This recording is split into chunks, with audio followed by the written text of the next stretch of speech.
They say this place is west of Lost and north of nowhere. But long ago, more than 40 years ago, something fell to earth here. And soon, people from London to Los Angeles had heard about this sheep ranch in the desert northwest of Roswell, New Mexico. It happened in 1947. Today, it is still a mystery, still a question mark. Or is it? Has someone hidden the answer somewhere and kept it secret all these years?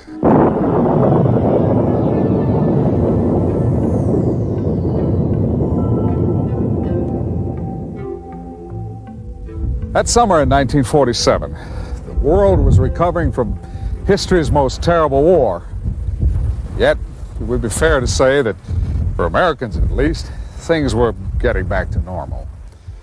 Normal. Now, there's an interesting word. In June of 1947, Ken Arnold, a businessman, was piloting his private plane near Washington State's Mount Rainier when he spotted something not normal. Later, he described the 9 objects as a group of discs that skipped across the sky like flying saucers. The newspapers liked that. Flying saucers. The name stuck. And soon it seemed more newspapers were writing about flying saucers, the more people were seeing flying saucers.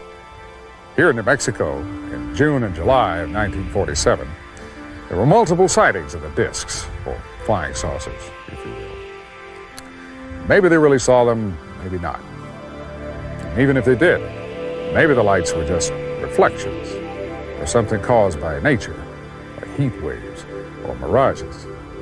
But if not, if the lights were aircraft, then whose aircraft?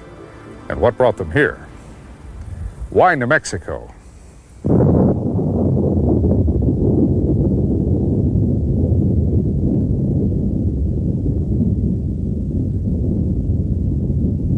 It was an event that damaged the whole world. Everyone. Because since that first bomb fell on Hiroshima, no one has been safe. Not on Earth. So it was predictable that when those flying discs appeared, the U.S. military suspected the Russians. But others had a different theory. As the poet John Donne wrote, "No man is an island." Perhaps, they reasoned, neither is this planet. Did the shock waves of those first atomic blasts, they wondered, travel far across the ocean of space? And out there was something listening. The first atomic bomb was tested, set off, in the New Mexico desert near Alamogordo, about 100 miles southwest of here. That was July 16th of 1945, about 2 years before the first reported sightings of the flying discs. After the war, weapons and rocket research continued at Alamogordo and in a region nearby called White Sands. This looks like the Sahara, but it's not. It looks like sand, but it's not. What you see are dunes of white gypsum. And not far from this natural illusion is another deceptive place, the top-secret White Sands Missile Range. After World War II, the United States brought more than 100 German scientists to Fort Bliss near El Paso, Texas, about 2 hours' drive from here, and put them to work designing rockets. Their leader was the late Dr. Werner von Braun.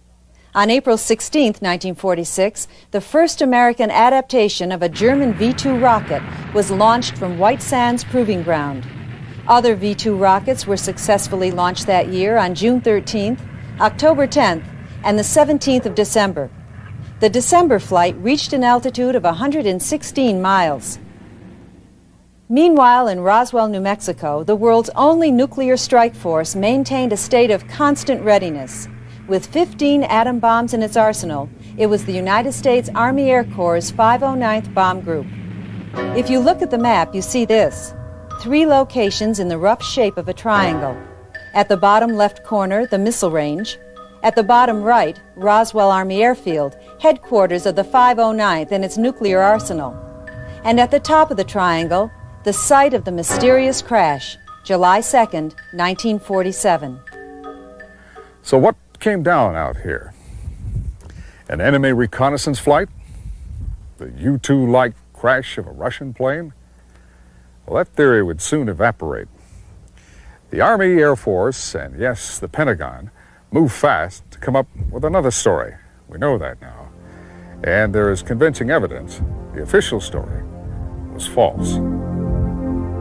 Out in this wide open space, in the high desert of Lincoln County, the sky is as vast as the land. The wind blows, sheep graze, and time seems patient and stoic, like the eyes of an old Indian. A ranch hand by the name of Mac Brazel lived and worked out here. On the morning of July 3rd, he found it.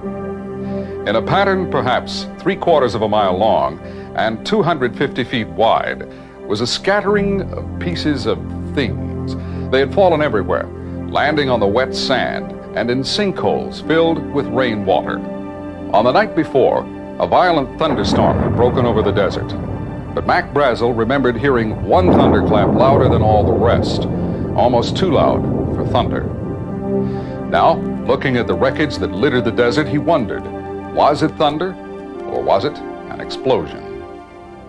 There were scraps of metal and other lightweight material like foil. There was fiber or string, and there were slender sticks suggesting structural beams.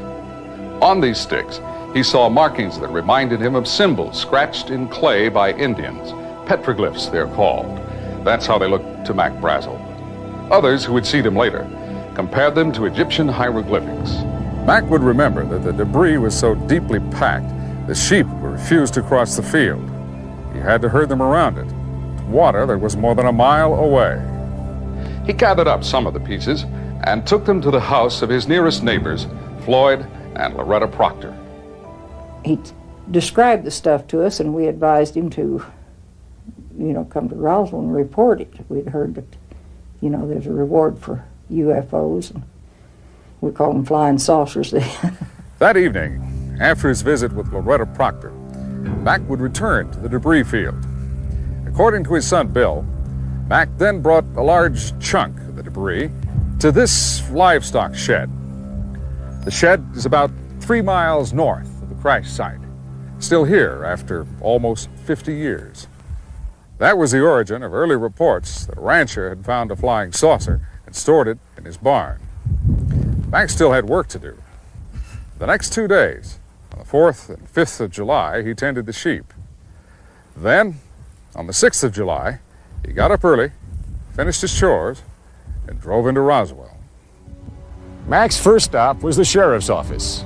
After that, things happened fast. Sheriff George Wilcox sent 2 deputies out to the ranch and telephoned the 509th Bomb Group at Roswell Army Airfield.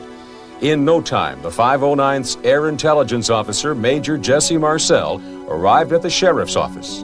With him was a counterintelligence agent dressed in civilian clothing. Major Marcel telephoned the commander of the 509th, Colonel William Blanchard. The colonel then ordered Marcel and the counterintelligence agent to go out to the ranch with Brazel and investigate. The road was no better then than now, and because of that, it was after dark by the time they got there. Meantime, the sheriff's 2 deputies returned to Roswell with a story of their own. They had missed the debris field, they said, but instead found this, a circle in a pasture where the sand had been melted to glass. Bigger than a football field, a huge area, a huge circle that had been burnt. The major, the rancher, and the counterintelligence agent spent the night at the range hut. Sometime later that evening, Major Marcel came out here to the cattle shed and used a Geiger counter to check the piece of wreckage that Mac had stored. There was no indication it was radioactive. The following day, July 7th, they collected all the debris they could load into the Major's Buick and the Army truck. Then, about dusk, they started back to Roswell. Over the years, many investigators have tried to solve the riddle of the Roswell crash. In 1980, co-authors Charles Berlitz and William Moore presented their findings in a book called The Roswell Incident. 10 years later, tantalizing new facts were uncovered in research by Don Schmidt and Kevin Randall. Don is Director of Special Investigations for the Center for UFO Studies in Chicago. Kevin is an intelligence officer, a captain in the United States Air Force Reserve. Their book, UFO Crash at Roswell, adds important pieces to the unfinished puzzle. Don and Kevin were the first team of authors ever to conduct a scientific investigation of the crash sites. They agreed to join us here in Corona, New Mexico. As for another first, we brought television cameras to the crash sites. They guided us traveling cross-country over rough terrain without roads. We entered the old Brazel Ranch from the far side, coming down toward the crash sites from the northwest. If ever a place was perfect to keep a secret, this was it. Early September of 1989, the Center for UFO Studies sponsored the first archaeological dig at the actual Roswell crash site. We took a team of 10 people, 3 scientists, 2 with archaeological backgrounds, 2 from the National Laboratory. We concentrated not only on the debris field itself, but on the outlying areas. We still have hopes that because of caves, a 700-foot well, other downsite fence lines, that we may find something. Investigators Schmidt and Randall have determined that almost from the very beginning, Colonel Blanchard and members of his staff were convinced that somewhere in the desert was the crew of the downed craft, possibly still alive. On the afternoon of July 8th, Mac Brazel was flown over the ranch in a military aircraft, assisting officers in their search for surviving crew members or their bodies. As part of his research, Kevin Randall already had retraced that flight. We asked him to go back, this time with one of our cameras aboard.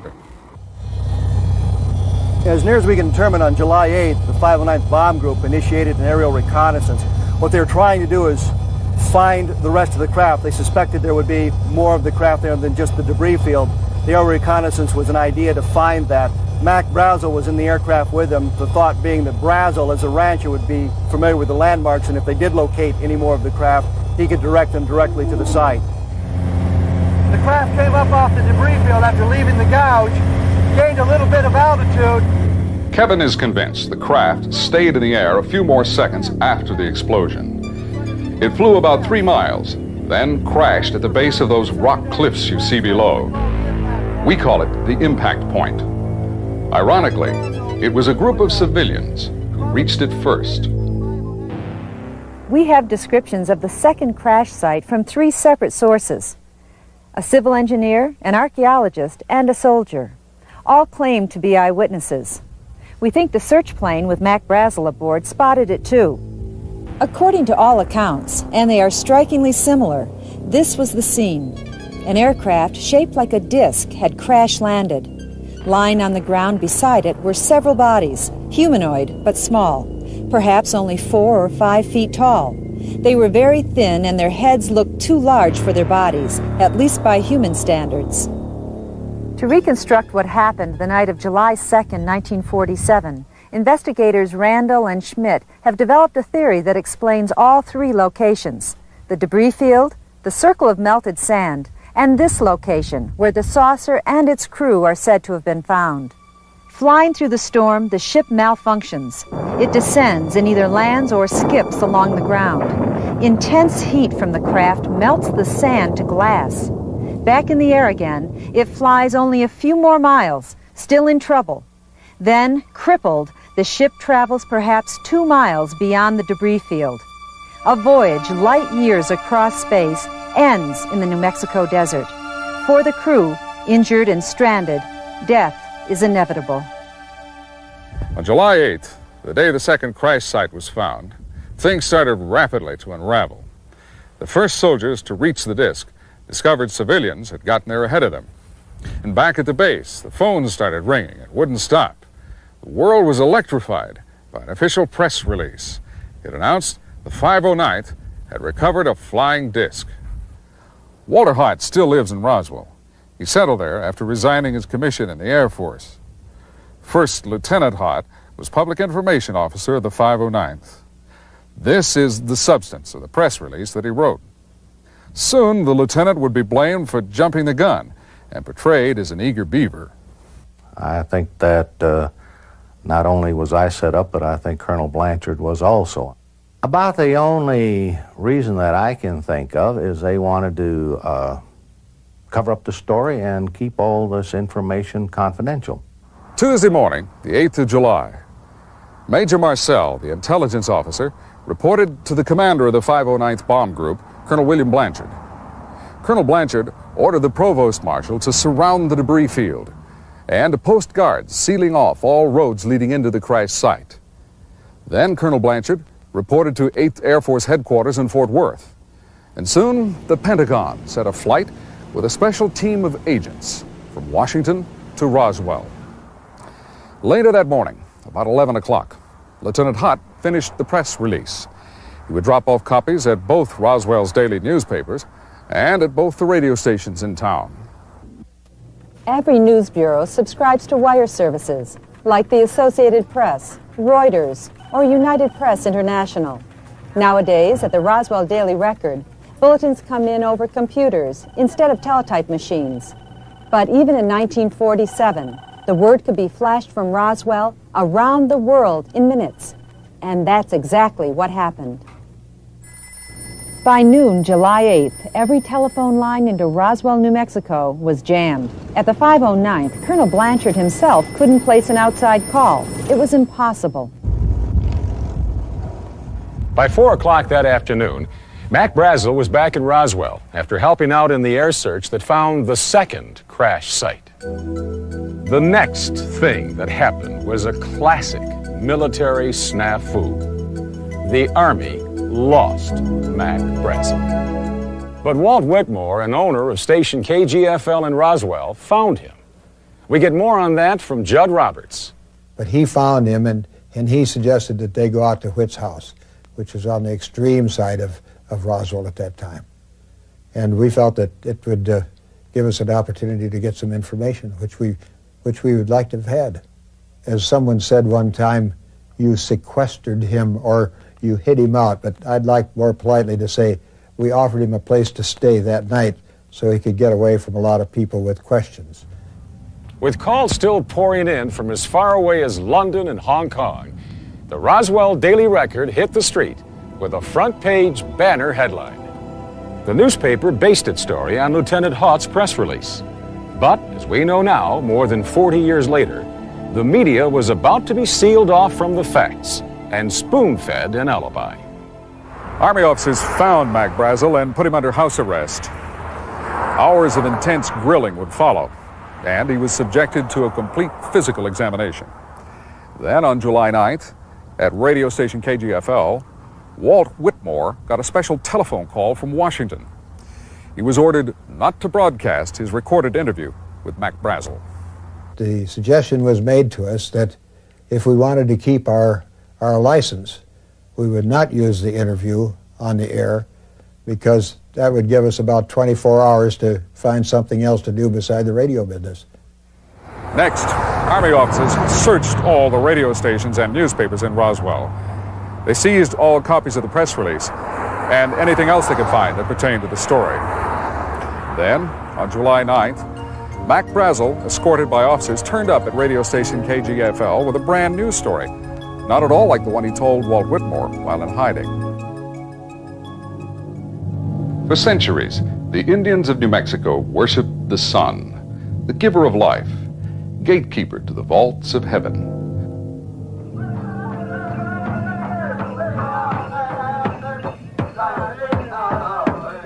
It was to learn more about ancient Indian culture that a group of archaeologists came to the desert on the morning of July 8th, 1947. The human factor is important. People won't keep silent forever. But of the handful of witnesses who eventually talked about what they saw here at the second crash site, most are dead now, victims of illness or old age. We can only take note of who they were, how different they were, and yet how they all describe seeing the same things. An aircraft apparently not made on Earth, and creatures who looked as if they had not been born on this planet. Once the military found the second crash site, they moved fast. From the plane, in which he was a passenger, Mac Brazel helped guide the troops on the ground who were closing in. But before the military could get here, a civil engineer surveying for an irrigation project came upon the site by accident. His name was Grady Barnett, by all accounts a no-nonsense fellow. Barnett's close friend, Vern Maltese, remembers Barney telling him about finding the bodies and how he described them. He said, well, I'm going to tell you something that I'm not supposed to divulge. And he come across this object on the ground, which was the shape of a flying saucer, and it hadn't split open. So he jumped out of his pickup and went down there, and there was 4 beings laying on the ground. And they were in a sort of a silver-colored suit, and they were about 3 to 4 feet high. And the suits were rather tight-fitting. And they had covering, except there was no covering on the head or none on the hands. And the shape of the heads of the beings on the ground were hairless with a sort of a pear-shaped head. And the hands were exposed. And they had just barely arrived, and there was an archaeology team that had just come up there about the same, just a little bit after Barney. And then the military come in and surrounded the area, and they called all those people that were there from the archaeology team and Mr. Barnett, and they briefed them that this was not to be divulged to anybody, that they were not to say one word about it and forget they'd ever seen anything. Barnett said he was standing beside the bodies, close enough to touch them, when the group of archaeologists and students arrived. If the story is true, then here is an excellent group of qualified witnesses in possession of material evidence. In other words, here was proof. But what happened? In no time, the military took charge. They covered the bodies. They herded the archaeologists, the students, and the engineer off to one side and made them face in the opposite direction. This was a matter of national security. They were not to talk about it. If any of them did, the government would hear about it, and the government would know how to find them. Soldiers escorted them away from the site and into obscurity. Grady Barnett did tell his boss about the bodies, but the response was ridicule and a common barnyard expletive. After that, Barnett kept most of the details to himself, speaking only to family members and his close friend Vern Maltese. Barnett died in 1969. The archaeologists and the students dropped out of sight, presumably returning to a large northeastern university. For years, no one knew where to find them. Then in 1975, a woman suffering from cancer made a deathbed statement to a nurse at St. Petersburg Community Hospital in Florida. When I was a nurse on a terminally ill floor, we had a patient who was admitted, and one day I went in to bathe this patient, and she was more alert than she usually was. She was very suspicious acting. She asked me if I could draw the curtain. She wanted to know if there was another patient in the other bed, and I said no, which I was a little surprised because she wasn't so alert. In fact, most things that she did was call out one particular name. So she proceeded to talk to me, and she said there's something that she needs to talk to someone about, that she needed to tell them something. She said, I've held it in a long time. And then she said that a lot of years ago she was out with a bunch of people, and they were, she said, rock hunting. And she kept saying, I wasn't supposed to be there, but I went. And she goes, and then she said, I wish I hadn't. And she said they were out and they were walking around, and they came upon a hill, and they went over the hill. And she said then they saw a large shiny object. And she said it was very large, and they wanted to see more, so they started walking toward it. She said that when they got there, that there was a large round object, and it was sitting on the ground. And she said, and then on the ground was some, she goes, blankets or something. And she said that one of the guys from the expedition, one of the men, walked over and they pulled back the covers. And she said there were little people. She couldn't believe it. There were actually little people. She said they had very large heads and very big eyes, and she said they had some kind of shiny material on. And I can't remember if she said what color. I thought she said blue, but I really can't remember at this point. But she said it was so shiny, it was almost like it was fluid-like. And she said, and then she became very upset, and she goes, but you mustn't tell anybody. She goes, never tell anybody. And at this point, she would just keep looking around the room. She was very paranoid acting, and she said, because they can always find you. And I said to her, I said, who can always find you? She goes, the government can always find you. 2 days after Mac Brazel turned up in Roswell, rumors were spreading like brush fire. The public was led to believe the Pentagon was hopping mad, and a general by the name of Roger Ramey was taking flack. Contrary to popular belief, that was the result of a carefully orchestrated cover story. Ramey was commander of the 8th Air Force in Fort Worth, Texas, higher headquarters of the 509th. Even before the 509th started picking up the pieces and looking for the bodies, 8th Air Force headquarters was on the line to the Pentagon. On the morning of July 8th, that special flight was arranged, sending a team of counterintelligence experts from Washington to Roswell Army Airfield. The general and the Pentagon were about to screw the lid down. Carefully setting up an alibi, General Ramey ordered Colonel Blanchard, the 509th's commander, to send his intelligence officer, Major Marcel, to Fort Worth. Marcel took to the general's office some of the debris packed in a small box.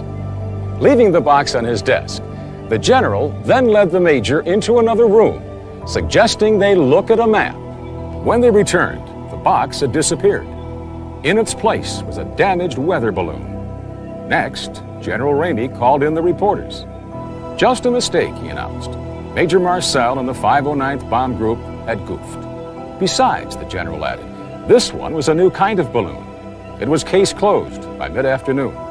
But we know now that some of the debris already had been delivered to the general earlier that day. If it were nothing but a weather balloon, why did he say so then and there, defuse the situation, and placate the Pentagon? Dr. Jesse Marcel was 11 years old when his father, Major Marcel, came home with a carload of curious objects one night. Dr. Marcel now lives in Helena, Montana. He remembers that his father woke him up about 2 o'clock in the morning, showing him and his mother the things he found. The thing that set this apart from anything that I had ever seen before or since was the marking zone parts of the wreckage. In the I-beam structural members, there was like a writing of sorts. I remember at the time thinking this was like hieroglyphic, but it wasn't really hieroglyphic, but it was more of geometrical forms and symbols along the inner surface of an I-beam. And they were kind of a metallic purple hue and seemed like they were embossed in the metal itself.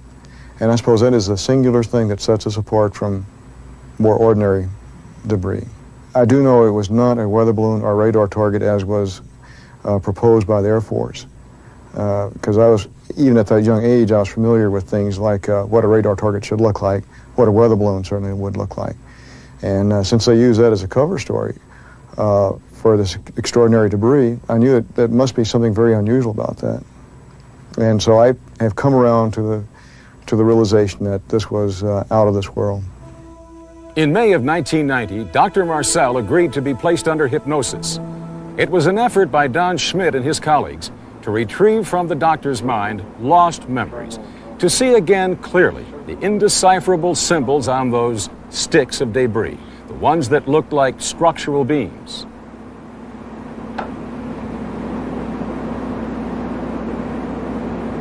Circle in Bozeman Square. Yeah, circle there. Super Bozeman Square. Yes. Is the square inside the circle or outside the circle? Inside.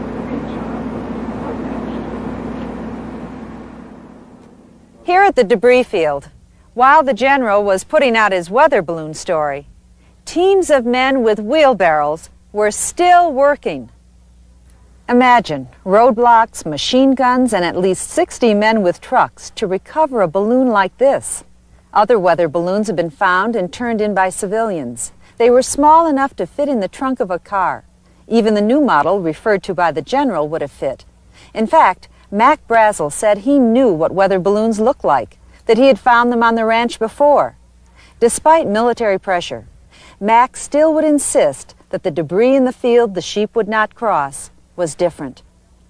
And of course, weather balloons don't carry passengers, not even small passengers like the ones supposedly found at the second crash site. Now, back to the rumors that were spreading through Roswell. If bodies really were found, is it true that one of them was still alive? As part of their 2-year investigation, authors Don Schmidt and Kevin Randall interviewed more than 250 witnesses and sources regarding the Roswell crash. They were careful to avoid hearsay. They weeded out suspect sources, those who might have exaggerated or embellished their stories with borrowed information. In preparing this documentary, we recorded interviews with more than 24 people. All were carefully screened, their backgrounds checked. Many of them had never met. And yet, invariably, their stories matched. Each piece of the puzzle fit, and there was no evidence of collusion. Jack Rodden grew up in Roswell and still lives there. In 1947, his father, a professional photographer, was among those pursuing the story. Jack still remembers 3 cryptic words. The day after, a day or two after the story was released that it was a weather balloon, I quizzed him about it. I want to know what was really going on, what happened. And he said, just 3 words, they killed it. He had the ability, when he wanted to say a lot in a very few words. And the words a lot of times could be taken more than one way. And I asked him, what do you mean, they killed the story? And he wouldn't deviate. He just said, they killed it. And I said, they kill someone? And he just said, they killed it. And I couldn't press it any further, so I didn't, but I didn't forget it either. Frankie Rowe tried not to remember. She says threats to separate her from her family and send her to prison pushed memories of the incident deep into a shadowy corner of her mind. But years later, as parts of the story became public, Mrs. Rowe's memories came rushing back. The memories and the anger. Now she believes the American public has a right to know everything, the whole story, even small pieces of it, like the pieces of metal she saw and touched. And he pulled his hand out of his pocket, and he had a piece of the material wadded up in his hand in a little tiny ball, and when he dropped it on the table, it spread out like it was liquid or quicksilver, and there was not one wrinkle in that. And I do remember that we all did get to touch it. We all got to pick it up. You could bend it, it made no crinkle, no noise. It was very thin and it was very shiny, very silvery color. It was about maybe a foot square. And I had no idea what happened to it. More than 40 years have passed since the crash. The government still sticks to the official explanation. The military is still stonewalling. However, in later years, a few cracks have begun to appear in that wall. Major Marcel would talk again to his son, telling him no, it definitely was not a weather balloon. And suddenly, in a supermarket, a retired Air Force officer would disclose to his wife an astonishing secret. But let's start with the story of Brownie. Melvin E. Brown was a sergeant with the 509th in New Mexico at the time of the crash. Later, he was transferred to England. He married an English woman, and following retirement, settled down with his family in a suburb near London. Over the years, on several occasions, he would tell his daughters bits and pieces of a curious story. But on his deathbed in 1982, Brownie gave up the rest of the secret and disclosed the number of a hidden bank account. There was no record of any trust fund, nor could the bank account number be traced. And yet, the family still wonders, is the money waiting for them somewhere? They wonder and remember what Brownie told them. It's almost as if when he'd actually told the story, he wished he hadn't. All available men were grabbed. That's his actual words I'm saying here now that I can remember. All available men were grabbed. They all had to go out to the desert where a crashed saucer had come down. And they all had to stand guard duty around this site. They were told to look, but not look, not to take anything in. And him and this other guy did look, and they lifted up the covers. And he did say that these trucks were coveralls. I don't know what he meant by that. It must have been some sort of truck with a cover. He lifted up, him and this other guy both lifted up the cover and saw, I say 2 bodies, but my sister remembers him as saying 3. We disagree on that. They saw these bodies, and they were about 4 foot tall, no more than that, maybe even less. Much larger heads than we have, slanted eyes, yellowish skin. Far from London, in Lincoln County, New Mexico, we searched for an elusive witness with an even stranger story. We found him living elsewhere and have promised not to disclose his whereabouts. His name is Glenn Dennis. In 1947, Mr. Dennis was a mortician, the manager of Ballard Funeral Home in Roswell, New Mexico. Here in Roswell, on the afternoon of July 8th, a local mortuary began getting calls from the hospital at the airbase. There were questions about the preservation of tissue and what specific chemicals would do to the tissue. And Clardy's Dairy and Creamery in Roswell received an order for a large quantity of dry ice. After 4 or 5 calls to the mortuary, the mortician decided there must have been a fatal crash at the airbase. That was the beginning of the most remarkable story connected with the Roswell crash. This is the gentleman to whom we have referred, the mortician, Glenn Dennis. In 1947, he was manager of Ballard Funeral Home in Roswell. Those telephone calls from the base hospital on July 8th started a chain of events leading to threats against his own life and the reported death of a close friend. Let's go back now to the afternoon of July 8th. Then the next call I got, probably in 30, 45 minutes later, he was asking me then about our preparations and what we did, preparing the bodies that had been laying out in the elements, or that, some badly decomposed bodies, or how we treated the burnt bodies, otherwise very traumatic cases, and what our procedure was on that. Then the next question was, well, what would you do where you wouldn't change any of the chemical contents, you wouldn't destroy any of the blood, you wouldn't destroy anything? That might be very important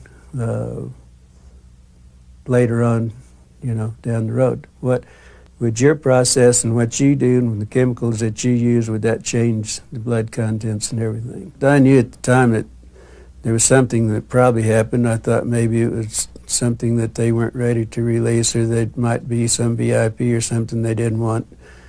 But I had no idea what it was. But I told him at the time, I said, I can come out and I can help you if you have that. And he said, no, this is for future, in case this should happen in the future. He said, this is something we need to know so we'll know how to proceed. Questions about chemicals, tissue, and the preservation of blood, as well as other body fluids. Very strange questions.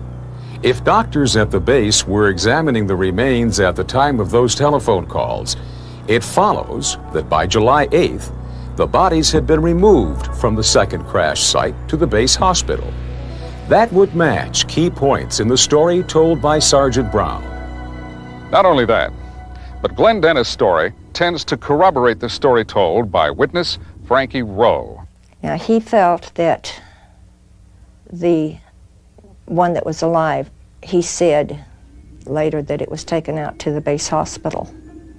And a friend of ours, her husband was working out there at the time, and he saw the one person walk in. Later that same afternoon, Glenn Dennis drove an injured airman to the base hospital following a minor automobile accident. Walking into the emergency room, Dennis saw debris in the back of a parked Army ambulance. What I noticed that was so unusual about this, that there was some inscriptions or a border around this part of it. It was probably 3 inches, maybe around 3 inches, but it was kind of going along the contour of the wreckage. And at the time, after I got back, I got to thinking about this and what the border looked like, and it kind of reminded me of an Egyptian inscriptions of figures and whatever. Now another piece in our jigsaw puzzle drops into place. It appears doctors were continuing their examinations of the bodies as Mr. Dennis entered the emergency room. Assisting them was a nurse, whom he describes as a close friend. One of the nurses, lieutenant nurses that I was acquainted with very well, she was very excited, and she said, "How did you get in here? What are you doing here? And get out immediately or you're going to get in a lot of trouble." She said, "Get out of here as fast as you can." The nurse disappeared into another room, presumably where the examination was still in progress. But serious trouble was in store for Glenn Dennis, the result of a chance remark to an officer who stopped him as he was leaving. But I said, "It looks like you've had a crash." I said, "I see some debris in the ambulances there."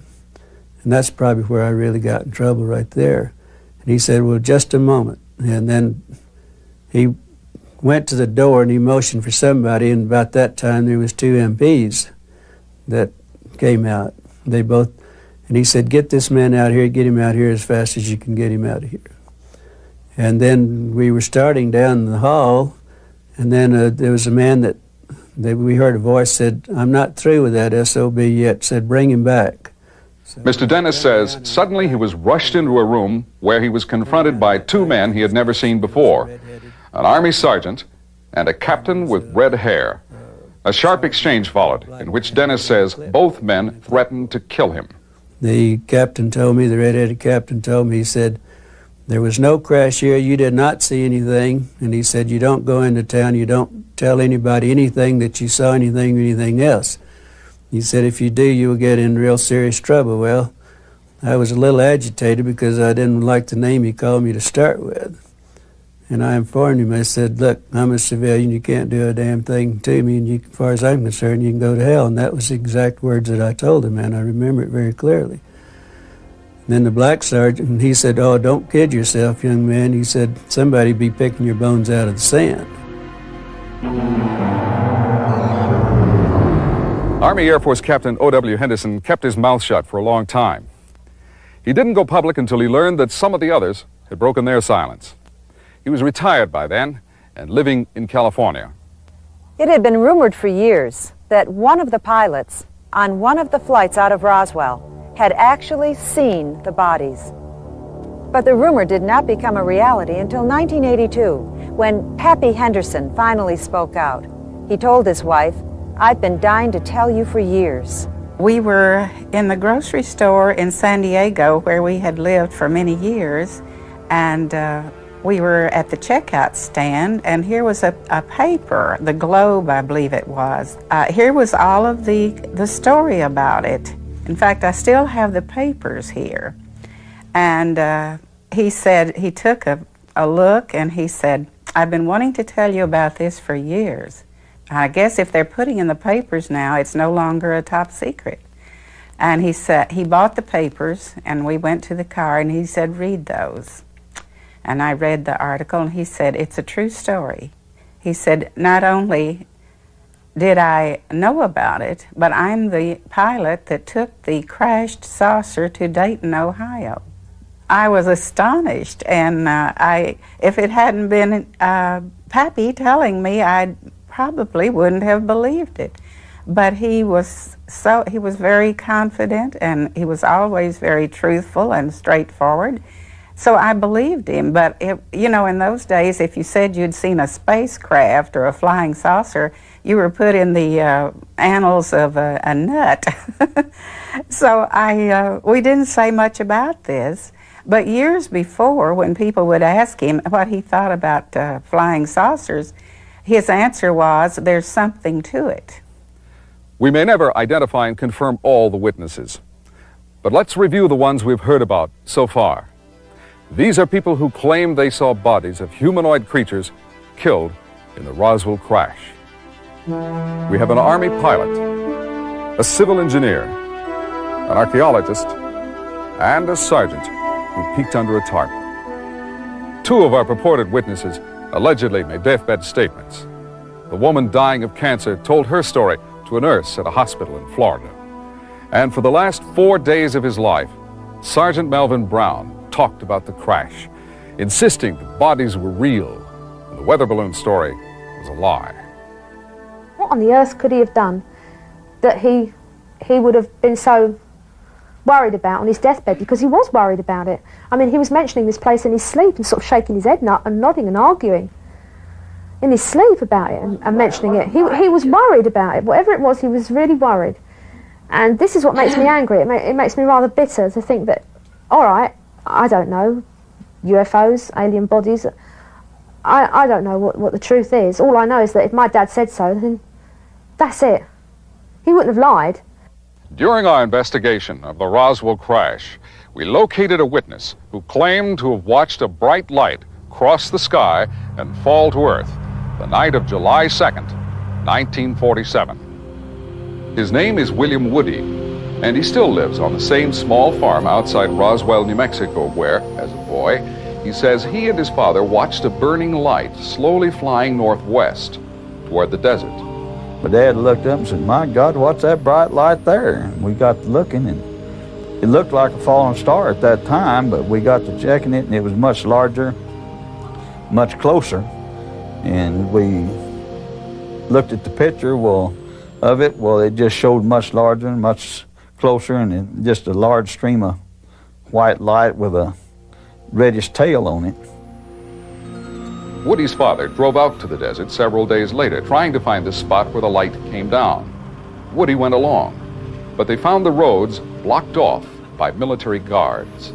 No, they had several of the side roads, which there's not, in that area, not too many access roads off, which there's many more now than there was back in that time.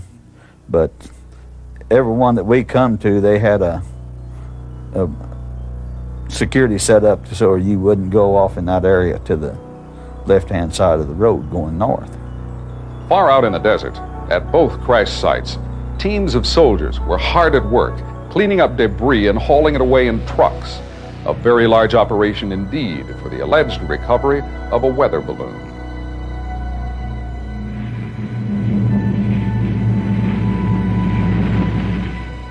How strange it seems that 9 airplanes and numerous crates and packages marked top secret would be needed to transport what was left of a weather balloon. One flight on the 6th of July moved debris from Roswell to 8th Air Force Headquarters and on to Washington, D.C. July 8th, Roswell to Wright Field near Dayton, Ohio, which is now Wright-Patterson Air Force Base. That same day, a plane arrived in Roswell from Washington.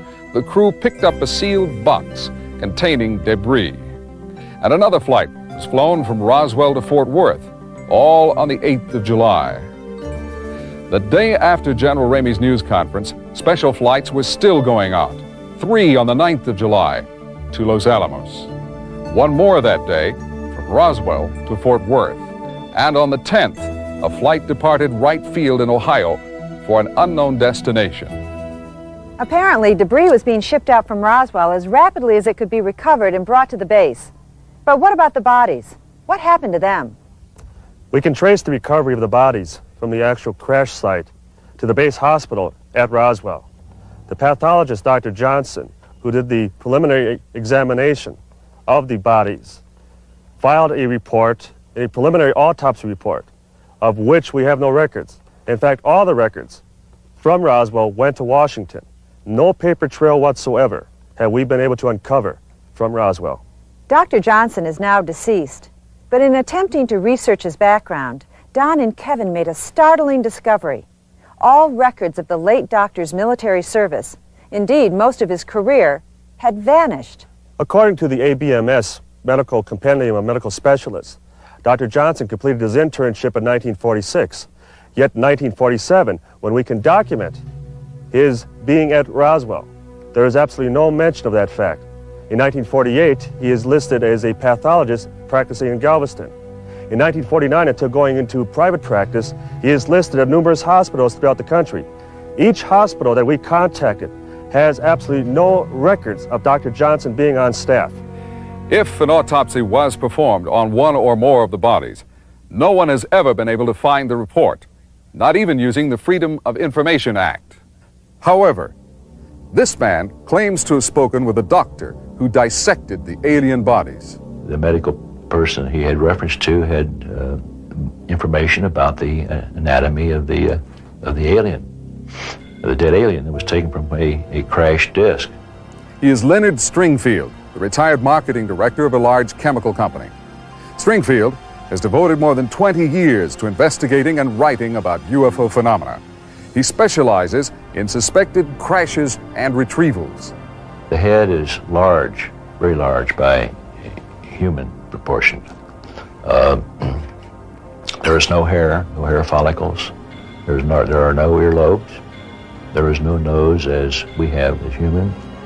The mouth is just a slit or an orifice which goes in about approximately an inch, membranous, which leads to no digestive tract or alimentary system. There were no red cells, no lymphocytes. There were no striata muscles in the body. There was an atria, or a heart, the pumping station, so to speak, for the colorless liquid, which is, in a sense, blood. After the Roswell crash, dozens of soldiers and others connected with the military were pressured never, under any circumstances, ever to speak of the incident again. Accounts surfacing only now, more than 40 years later, indicate the tactics used to enforce secrecy were ruthless. Which brings us back to the witness we mentioned just a few moments ago, the friend of the mortician, the Army nurse. And this was a young second lieutenant, had only been in the service less than 3 months and commissioned less than 3 months. Very deeply religious lady. She was born and raised in a very strict Catholic family, attended all the private Catholic schools, preschool and high schools, and her folks wanted her to become a nun, but she... At Mr. Dennis' request, we've agreed not to use her real name, but we will call the nurse Judy. Sensitive and deeply religious. What she saw in the examining room July 8th, 1947, took Judy to the brink of hysteria. And she said, "I can't believe what I've just seen." She said, "This was the most horrible thing I've ever seen in my life." She was going into this examination room that was across the hall. She was going in to get some supplies, and when she walked in the door, there was 2 doctors there. And she noticed a horrible smell immediately. But she saw these 2 doctors, and they said, "We need you." She started out the door and said, "You stay here, we've got to have you." And what it was, they were examining, she told me, 3 bodies, foreign bodies. And she said 2 of them were very mutilated. According to Mr. Dennis, Judy and both doctors became ill from the stench of the bodies as they continued to examine them. Judy was still not well the following day when Glenn met her for lunch at the officers' club. But he was more disturbed by her emotional state. I knew she was almost in a state of shock, because she said it was so gruesome and so horrible, and she would just, almost grab her head, and it looked like she was just going into total shock. We should note here that Glenn's concern for Judy was serious. Marriage had been discussed, but all of that was about to change forever. He never dreamed what lay in store for Judy as she began to describe what she had seen. She had drawn me just a little the night before. She had a description of an arm that was that she had drawn, and then the anatomy of the arm, which was different from ours.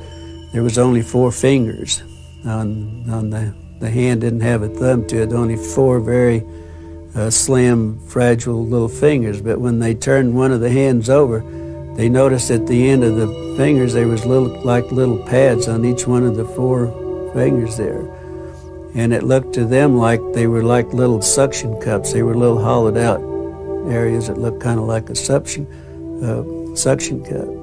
The heads on these individuals were much larger, somewhat larger than the human head would be. The eyes were very sunken. The nose was there wasn't a convex or anything. The nose was very concave with only two little orifices. The ears, there was no ear. There only might be two little orifices on the side, but very small little lobes that looked like they might function, might close maybe or whatever, but they was very small.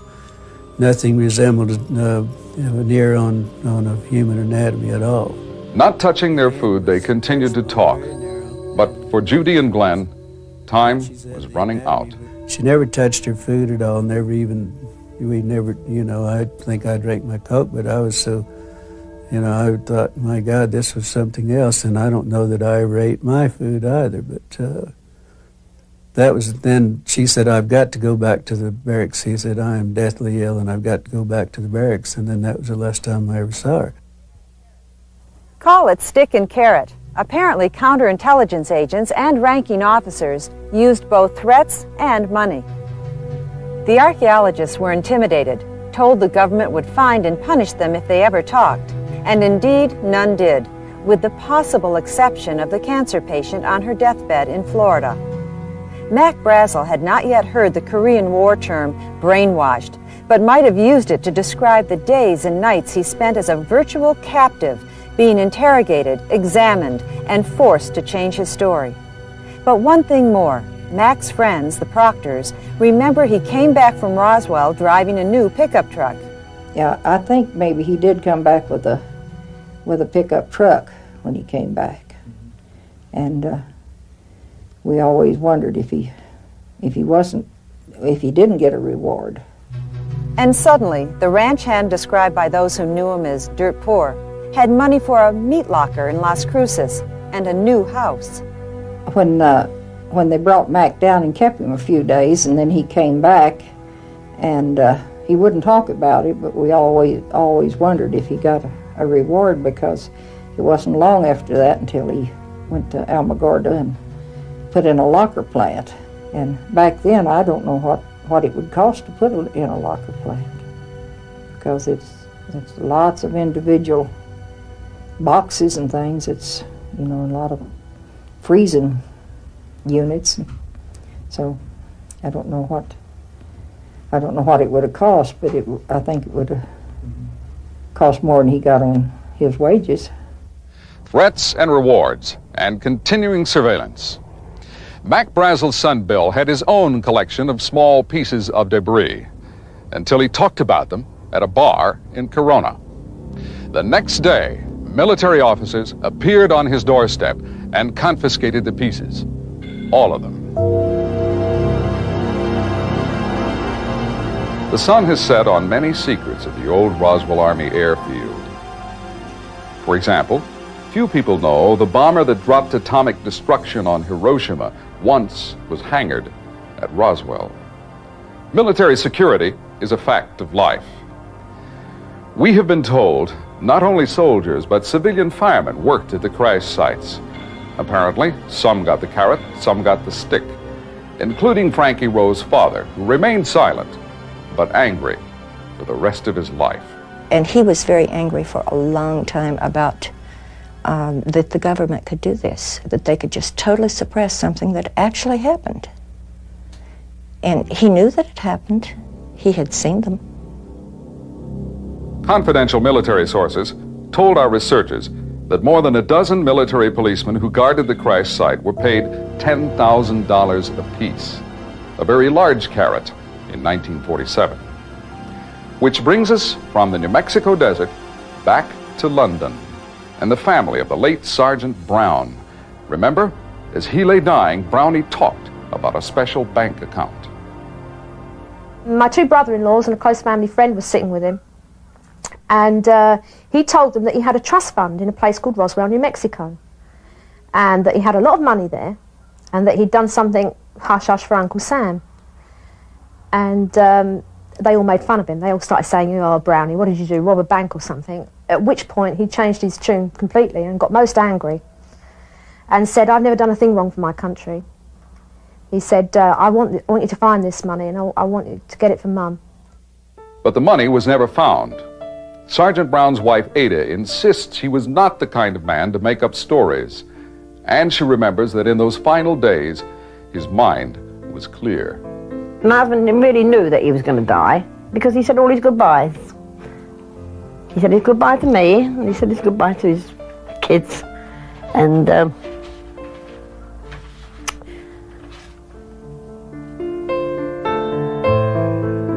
instead of money, Sergeant Brown got a plaque, a generic letter of commendation from President Reagan.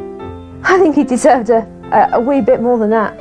That made me angry when that came. That came about a year after he died. What it should say on there is, we are very sorry that we made your dad suffer all those years. If they were to say sorry, I'd leave it. Be fine. But that's what I want. I want them to say, yes, it did happen. I'm sorry your dad had to carry that secret all those years. I'm sorry he couldn't die in peace.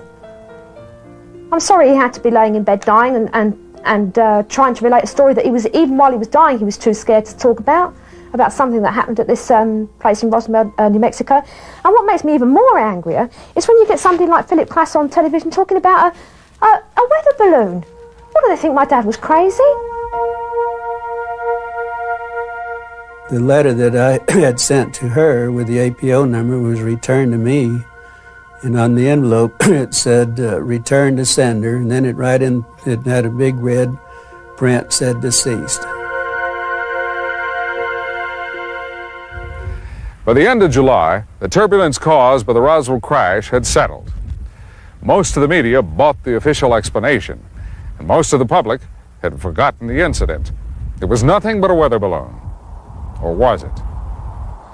If you don't think this looks like a flying saucer, would you believe a meteorite? Apparently the government did, because next they sent an expert on meteorites to investigate. They sent him to this area, about 5 miles from the debris field, to look at that circle in the pasture where the sand had been melted to glass. Dr. Lincoln La Paz of the University of New Mexico was a noted authority on meteorites and their recovery. He had worked on dozens of top-secret assignments, including the Manhattan Project. About 2 months after the crash, Dr. Lincoln La Paz was asked to calculate the speed and trajectory of whatever it was that came down out here. La Paz had not been told about the alleged recovery of bodies. After investigating, he concluded not a meteorite, but an aircraft had struck the ground. Given the heat and the speed, the doctor couldn't believe it came from Earth. He was convinced it must have been an unoccupied probe from another planet. The key word is convinced. 1 year later, Dr. La Paz had not changed his mind. This from former counterintelligence agent Louis Rickett, who remembered a conversation with La Paz in September of 1948. If all the government recovered was a weather balloon, why was it still investigating the crash 2 months later? Except for being torn, the weather balloon displayed by the general was virtually intact. Yet pieces of something were scattered 3/4 of a mile across the desert. Pieces of what? How could a veteran combat officer like Major Jesse Marcel fail to recognize a weather balloon? On his return from Fort Worth, Marcel went to the intelligence office. There he ran into the counterintelligence officer who had prepared a report about the activities that had taken place at Roswell. Marcel asked to see a copy of the report and was told, no, you can't, it's classified. Marcel said, I outrank you, I want to see the report. And the counterintelligence officer responded, if you have a problem, take it up with Washington. And last but not least, why use threats, bribes, and loyalty oaths to keep secret a weather balloon already displayed to newspaper photographers? There's an adage worth repeating here. They say, if it looks like a duck, if it quacks like a duck, it's probably a duck. We can't say for sure, but what happened in Roswell certainly looks and sounds like a cover-up. If there is a hidden answer to this riddle, then the secret may not have been kept without a price. There is the matter of 3 lives and the curious circumstances under which those lives were lost. Now we return to Glenn Dennis and the story of his friend Judy, the Army nurse. Remember, it was Judy who told Glenn she assisted 2 doctors examining bodies of humanoid creatures brought to the base hospital. According to Mr. Dennis, she described the bodies in detail and even drew sketches. After lunch with Glenn, Judy left the officers' club and vanished. The next day, I called out. I wanted to see how she was doing and how she was feeling. And of course, you know, by that time I was really fascinated by what was going on, and I was so curious. I wanted, you know, maybe she'd feel like talking a little more about it. But I was really concerned on what was happening to her. And they told me that she wasn't working, that she was unavailable that day. And so the next day I made the call again. I made 2 or 3 calls the next day. And it was also, she was still unavailable. Then the third day I called and they said that she'd been transferred out. And they didn't know where, but she was no longer there at the air base. Transferred without a word, no goodbyes, and no explanations. Judy was a second lieutenant with less than 4 months at Roswell, her first duty assignment. For days, Glenn kept asking questions, but got no answers. Well, then about maybe 10 days to 2 weeks or so later, I get a letter from her in the mail addressed to the funeral home. And all it was just inside with just a note said, I can't write, I don't have time to write now, but here's an APO number that you can send me the mail to. And that was all that was in the envelope. There wasn't anything else. APO numbers are used by the military to forward mail to American servicemen and women without disclosing their locations. But through friends at the base, Glenn quickly learned the APO number sent by Judy meant that her letter originated in England. He replied immediately, then waited. Probably 2 weeks, or maybe it was at least 2 weeks, maybe 3 weeks later, the letter that I had sent to her with the APO number was returned to me, and on the envelope it said, return to sender, and then it had a big red print said deceased. And that was the last time I heard or, you know, even thought about it. And then about every time I'd go to the base too, sometimes we wouldn't go there for a week or two on emergencies or whatever, but 2 or 3 weeks or so later I would go out to base and I said, has anyone heard from the lieutenant? And one of the nurses says, well, the rumor is that she is in England. Well, in her note, she also told me, she said, I am in London. And then the nurses told me that she was in London. The rumor is that she was on maneuvers on a training mission with 5 other nurses, and they went down on a plane. And they understand the rumor was that they were all killed in a plane crash. Later on, another key person in the Roswell mystery was reported killed in a plane crash.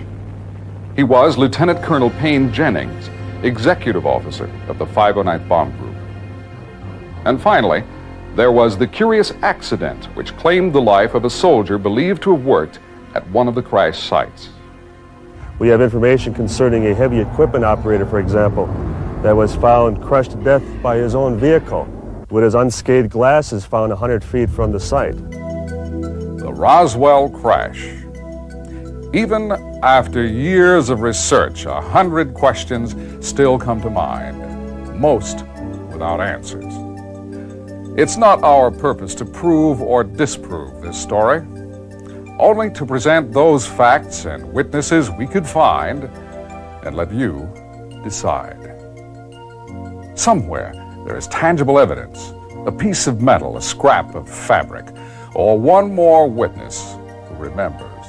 Perhaps that witness is you. We applaud the courage of those who come forward in this documentary to speak for the record. We believe, as they do, that the time is now to unlock the truth, and that the United States government holds the key. It is frightening now when I think about it. I can't believe that I could have forgotten as much as I did because of the threats. I mean, it's crazy. But yeah, I'm bitter. I'm angry. I don't give monkeys about the bodies and I mean, what I want to find out is why. All right, they must have had a good reason, obviously, for doing it. But I don't know. I can't see that it is that important anymore, that it has to be covered up.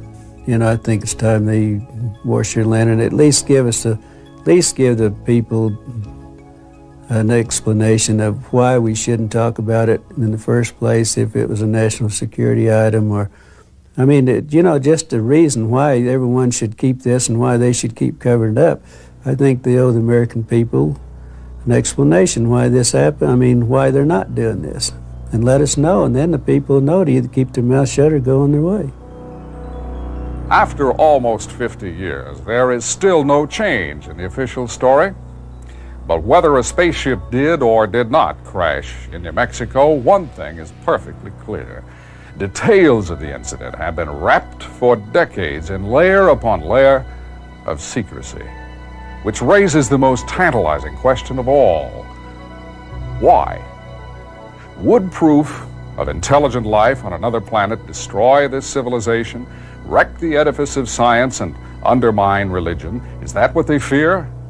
Centuries ago, those same fears motivated enemies of Copernicus and Galileo, who revealed a simple truth every schoolboy knows today, that the sun is the center of our solar system, and Earth revolves around it. Or is there something more? Could the visitors, if there are visitors, be predators, indifferent to human life or human suffering? Have our leaders been shielding us from a terrible truth? Even so, what has all the secret-keeping bought us? A few decades of false complacency? Well, things are different now. As we wind down the 20th century, we have reached the end of innocence. People are demanding the truth, and yet it is a truth that could rob us. We may never again be certain we're dominant here on Earth. Indeed, not even certain we are here alone.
Come from?